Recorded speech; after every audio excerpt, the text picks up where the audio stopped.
ये पूरा का पूरा एफसीआरए का जो पूरा नियमावली है वो सिर्फ और सिर्फ धर्मांतरण के लिए नहीं है। पैसा आता है देश के चुनावों को प्रभावित करने के लिए, पैसा आता है भारत को तोड़ने के लिए, पैसा आता है कश्मीर में जो है आजादी के नारे लगाने के लिए, पैसा आता है कि केरल में आजादी के नारे लगाने के लिए।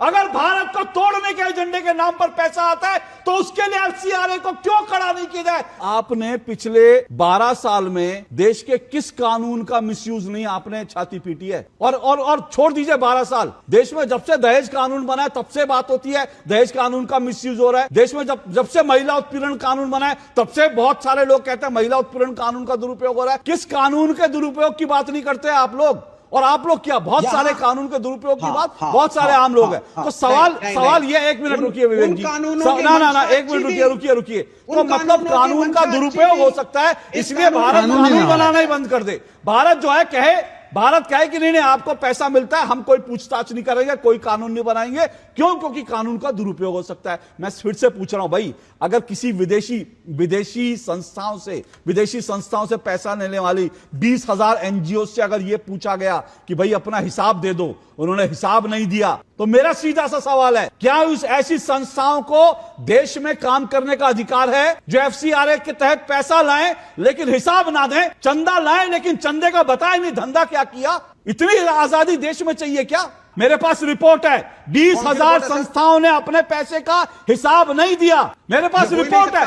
क्यों नहीं दिया भाई? सर कैसे हो सकता है? कैसे हो सकता है? ऐसा हुआ, जब ये कानून ऐसा हुआ इसलिए 20,000 संस्थाएं बंद हो गई। इन्होंने कहा ना कि भाई कम्युनिस्ट और कांग्रेस की संस्थाओं को, अब इनको तकलीफ क्या? देखिए तकलीफ यह है कि 2024 के चुनाव नतीजों से पहले एक साजिश का खुलासा हुआ था। और वो साजिश क्या थी? एक इजरायली कंपनी को यह ठेका दिया गया था कि भारत बीजेपी के खिलाफ एजेंडा चलाए।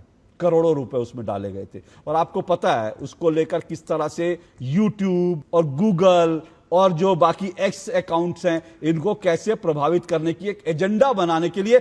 अब इस पर अगर बैन लग जाएगा तो विवेक जी और कांग्रेस को तकलीफ होगी। ये शायद यही तो इनकी कंपनियां हैं। और दूसरी कंपनी कौन सी? दूसरी कंपनी जॉर्ज सोरोस की कंपनी। जॉर्ज सोरोस की कंपनी ने नियमों पर ताक पर रखकर भारतीय एनजीओ को दिए 25 करोड़। अब अगर विवेक श्रीवास्तव जी जॉर्ज सोरोस की कंपनी को अपनी कंपनी बता रहे हैं और तहसीन जी भी कह रहे हैं ये भी कांग्रेस और कम्युनिस्टों की कंपनी है, तो इनकी तकलीफ होनी स्वाभाविक है। और फिर राजीव गांधी फाउंडेशन तो है ही जिसका जिक्र आ चुका है। राजीव गांधी फाउंडेशन का एफसीआरए क्यों कैंसिल हुआ था?